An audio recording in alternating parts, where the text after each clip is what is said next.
ನಮಸ್ತೆ. ನನ್ನ ಮಗಳ ಹೆಸರು ಅದ್ವಿಕಾ ಅಂತ.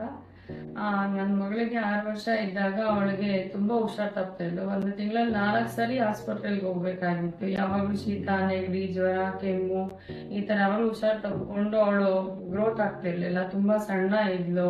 ಮತ್ತೆ ಮೂಗಲ್ಲಿ ಉಸಿರಾಡ್ತಾ ಇರ್ಲಿಲ್ಲ. ರಾತ್ರಿ ಮಲಗಿದಾಗ ಗೊರಕೆ ಹೊಡಿತಾ ಇದ್ಲು. ಸರಿಯಾಗಿ ನಿದ್ದೆ ಮಾಡ್ತಾ ಇರ್ಲಿಲ್ಲ. ಮತ್ತೆ ನಾವು ಪ್ರಶಾಂತ್ ರೆಡ್ಡಿ ಸರ್ನ ಕನ್ಸಲ್ಟ್ ಮಾಡಿದಾಗ ಅವ್ರ ಮೂಗಲ್ಲಿ ಶೀತದ ಗಡ್ಡೆ ಇರೋದನ್ನ ಮೇಲೆ ಆಪರೇಟ್ ಮಾಡ್ದಲೇ ಒಳಗಡೆಯಿಂದನೇ ಅದನ್ನ ರಿಮೂವ್ ಮಾಡಿದ್ರು. ಅವತ್ತಿಂದ ಈಚೆಗೆ ಅವಳು ಚೆನ್ನಾಗಿ ಗ್ರೋತ್ ಆಗಿದ್ದಾಳೆ. ಮತ್ತೆ ಅವಳು ಮೂಗಲ್ಲೇ ಉಸಿರಾಡ್ತಿದ್ದಾಳೆ. ಮತ್ತೆ ಅವಳು ಚೆನ್ನಾಗಿ ನಿದ್ದೆ ಮಾಡ್ತಾ ಇದ್ದಾಳೆ. ನಿದ್ದೆ ಮಾಡಿರೋದ್ರಿಂದ ಅವಳು ಬಾಡಿ ಡೆವಲಪ್ಮೆಂಟ್ ಚೆನ್ನಾಗಿದೆ. ಮತ್ತೆ ಎಜುಕೇಶನ್ ಅಲ್ಲಿ ಇಂಟ್ರೆಸ್ಟ್ ಚೆನ್ನಾಗಿದೆ, ಫೋಕಸ್ ಚೆನ್ನಾಗಿದೆ. ಈಗ ನನ್ನ ಮಗಳನ್ನ ಎಲ್ಲರೂ 13 ಇಯರ್ಸ್ ಅಂದ್ರೆ ಯಾರು ನಂಬ್ತಾ ಇಲ್ಲ. ಆ ತರ ಗ್ರೋತ್ ಚೆನ್ನಾಗಿ ಆಗಿದ್ದಾಳೆ. ಸೊ ಇದರಿಂದ ನಮ್ಗೆ ಪ್ರಶಾಂತ್ ರೆಡ್ಡಿ ಸರ್ ಕಡೆಯಿಂದ ತುಂಬಾ ಹೆಲ್ಪ್ ಆಗಿದೆ.